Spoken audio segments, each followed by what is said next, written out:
Sa umaga po ito, basahin po natin ang aklat po ng Lucas chapter 2, 1-7. Ang pagsilang ni Jesus.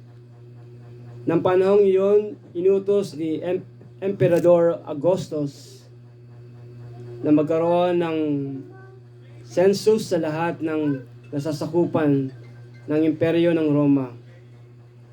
Ang unang census na ito ay ginawa nung si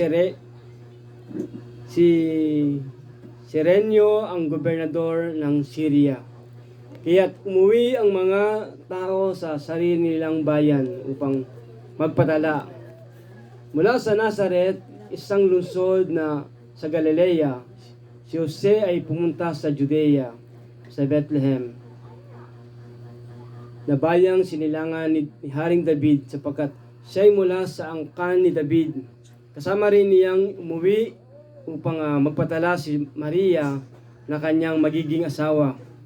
At noon ay nagdadalang tao. Habang sila ay nasa Bethlehem, sumapit ang oras ng panganak ni Maria. Sinilang niya ang kanyang panganay na isang lalaki. Binalot niya sa lampin ang sanggol at inihiga sa isang sabsaban sapagkat wala nang lugar para sa kanila sa bahay panuluyan. Pagpalain po ng Diyos ang pagkabasa ng kanyang mga salita. Tayo po yung manalangin. Lord, salamat po sa minsan pa sa umagang ito na yung mga word mo, Panginoon, ay hindi po kumukupas, hindi nagbabago, Panginoon. At patuloy ka nangungusap sa aming pong henerasyon, Panginoon. Yung mensahe nung ikaw ay tumating sa mundo, ganun pa rin po, hindi po nagbabago ang mensaheng ito, Panginoon. Kaya Lord, sa aming pong pakikinig na yung mga salita, buksan mo ang aming puso at isipan habang kami ay nakikinig na yung mga word, Panginoon. At let your Holy Spirit, Lord, guide us as we listen to your word. Ito po ang aming dalangin sa pangalan po ni Jesus. Amen and amen. So kung pamagat po ng ating pong mensahe sa umagang ito, Journey to Jerusalem, Journey to Bethlehem. Ang paglalakbay nila sa Bethlehem. Sabi po dito, merong 4 days journey. 4 days journey from Nazareth to Jerusalem, to Bethlehem. 4 na araw po raw ang paglalakbay mula sa Nazareth papunta sa Bethlehem. Ito po yung gagawin po nila. Dahil nadinig po nila ang balita ni Emperor Augustus na kailangan po nilang magpatala ang bawat lipi o tao sa kanya-kanyang bayan. Dahil si Jose ay taga Bethlehem, kailangan niyang pumunta po doon.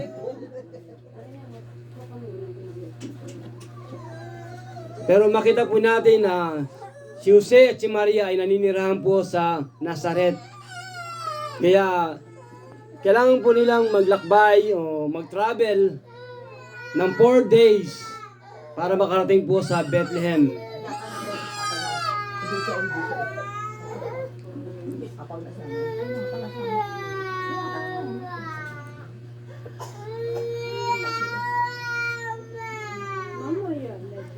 Sabi po dito, yung Bethlehem na tinatawag po dito, Bethlehem is a observable place where Christ was born. Ang Bethlehem po daw ay isang lugar na kung saan ay inoobserbahan o minomonitor ng mga pantas or mga nag-aaral sa kasulatan. Dahil doon po sa Bethlehem, ipapanganak yung kanilang Kristo o tagapagligtas. So, minomonitor nila ang Bethlehem. Dahil ito yung pangako ng Diyos sa kanila. Na mula sa bayang ito, dito ipapanganak ang tagapagligtas, which is the Christ, the anointed one, or the chosen one.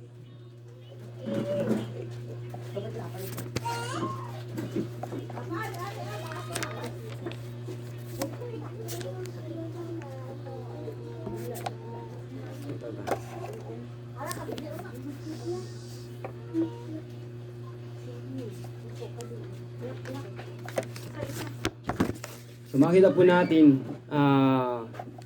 yung Bethlehem, ibig sabihin po ng Bethlehem, word Bethlehem ay, ibig sabihin po ay house of bread, o bahay ng gawa ng tinapay, o tinapay. Birthplace of David and Jesus, it was the tribe of Judah. So, kabilang sila sa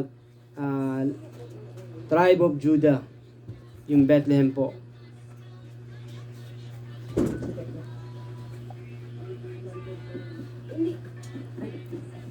Una po natin makikita, dito po ay yung time to prepare to Jerusalem, to Bethlehem.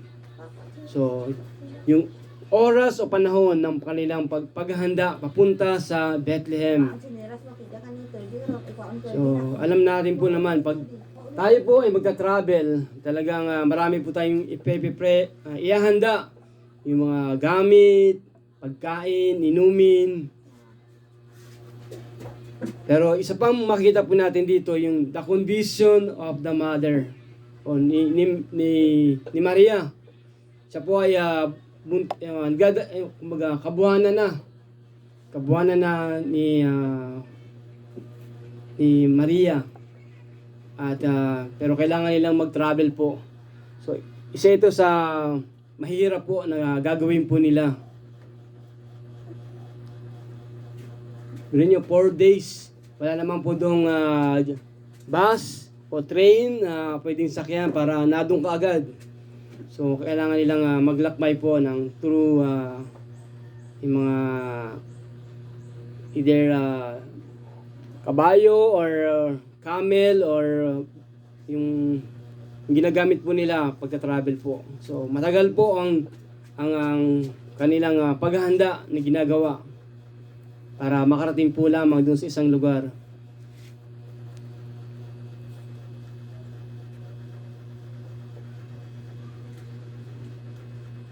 Sabi po dito, do you think that this festival or holy night require no preparation? So, maaaring inisip natin, wala namang kinakailangan paghanda na kailangan gawin. Pero sinasabi po dito na sa Old Testament pa po, sinasabi, prepare the way of the Lord and make straight His path. Kumbaga, ito po ay sinabi na po ni Isaias na ihanda ninyo ang daraanan ng Panginoon at tuwirin ninyo ang mga landas ng kanyang dadaanan. Ito po yung sinisigaw niya. At ito rin po yung naipangaral ni Juan Bautista na dapat ihanda yung daraanan ng Panginoon. So, time to prepare to Bethlehem. Sa ating pong buhay po, bilang Kristiyano, kailangan rin po, meron po tayong paghahanda na kailangan gawin po.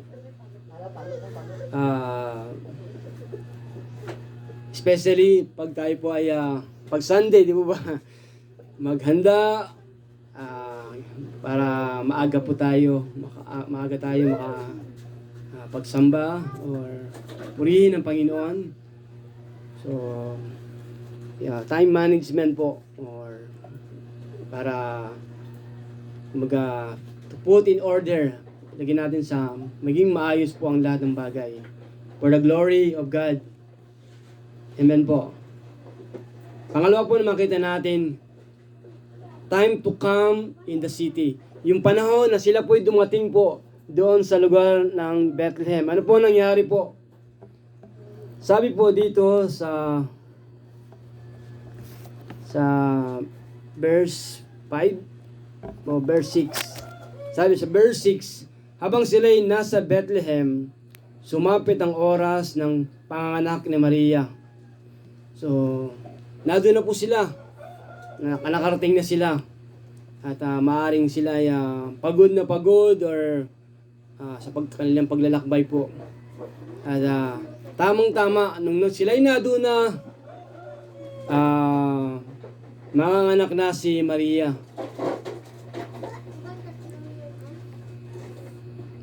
Pero ano po yung the condition of yung mga tao po sa lugar na yun? Ano po yung condition ng mga tao sa lugar na yun? They are all busy. Lahat po ay busy. At dahil maraming tao po pupunta sa lugar na yun, halos lahat ng maaaring sa panahon natin ang tawag ay hotel. Lahat ay fully book na. Puno na lahat ng mga pwedeng tulugan. So, itong mag-asawa ay mahirap lamang po. Kaya hindi na, umaga sila ay nagtatanong kung meron pa, pero lahat ay okupado na. At nakita natin na si Maria nga po ay malapit ng mga anak. At alam niyo po, pag malapit na yung mga anak, minsan ito po emergency na, di po ba? Kung minsan hindi mo na alam ang gagawin.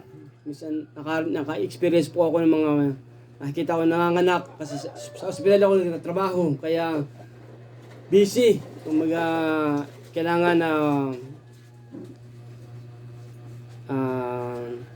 bigyan pansin kaagad yung mga anak po.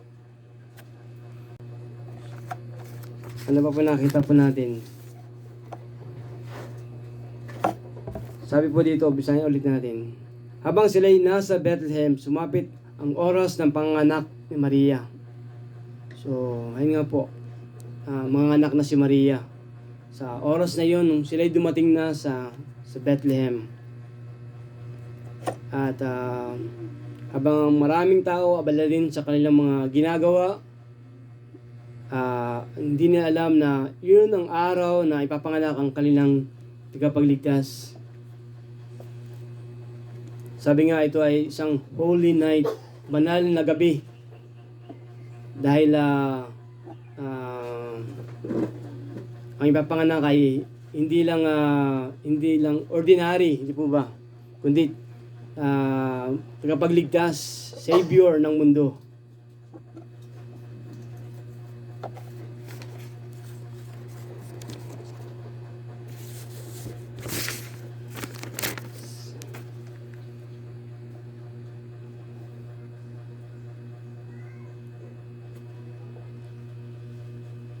So, the arrival situation is where every house is taken up or fully booked. At night, Mary gave birth to Jesus, to Christ. So, manganak nga po si Maria.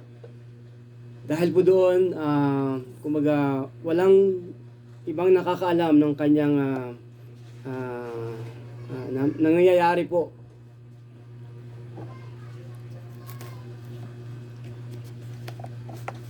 Kaya makita po natin na dumating na po yung time to deliver the Christ. Yung oras na siya po ay ipapanganak na, si Jesus. Sa verse 7 po, sabi po dito, isinilang niya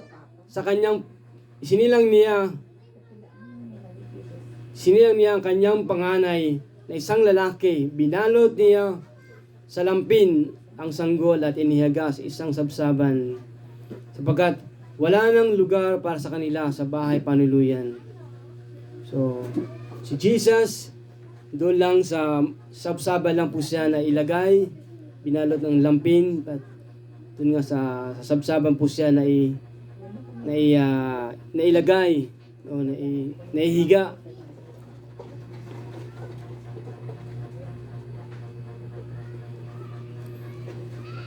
So, ano po yung condition ng baby, di po ba?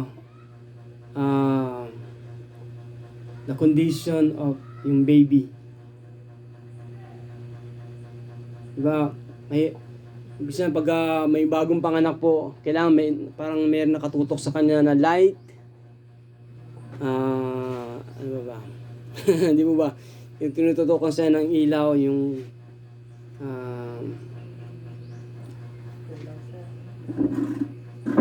so, makita po natin na kung gaano ang Diyos pinoprotektahan yung si Jesus po na maayos o walang sakit.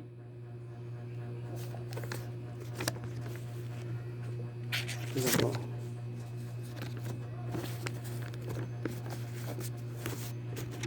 Ayan po.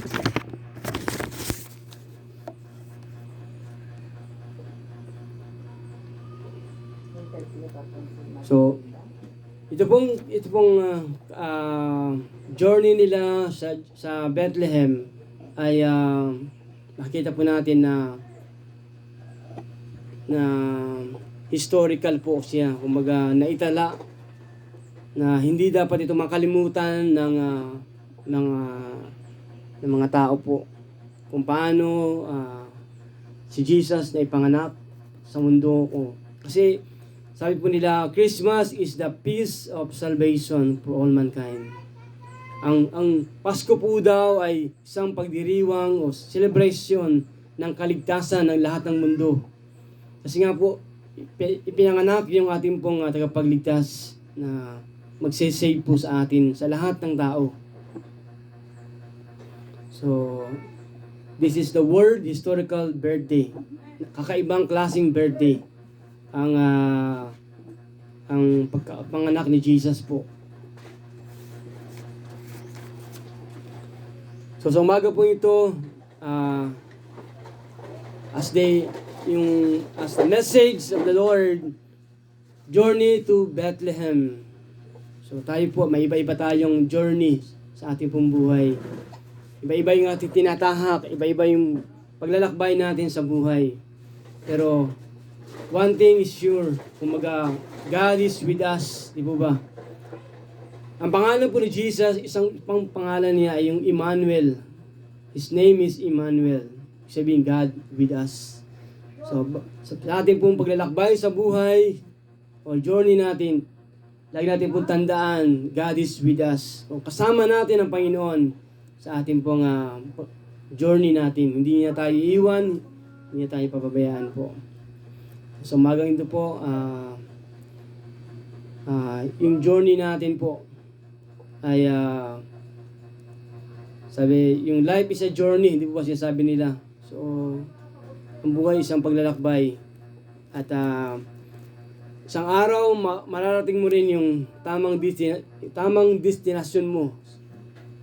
At yun ay yung pag ikaw ay kapiling mo na ang Panginoon, kasama mo na ang Panginoon. So umagang ito,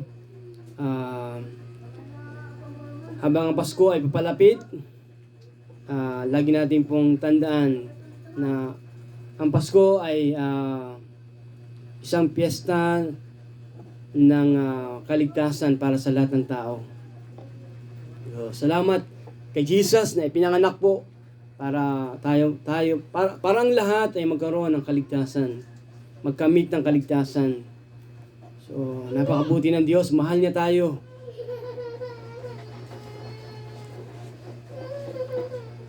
So, patuloy natin po na ipagdiwang ang araw ng Pasko dahil nga ito ay peace of salvation para sa lahat. So, ito tayo po yung manalangin. Hallelujah, Jesus. Dakilang Diyos, salamat po Panginoon sa mensahe mo sa umagang ito. Journey to Bethlehem. Lord, nakita namin ang history kung paano si Maria at Jose ay naglakbay patungo sa Bethlehem. Lord, dalangin namin na kami rin po may mga lakbayin din kami, may journey rin kami sa aming mga buhay. Dalangin namin Panginoon na tulungan mo kami, gabayan mo kami sa tamang landas, Panginoon, na sa tulong ng Banal na Espiritu, Panginoon, ay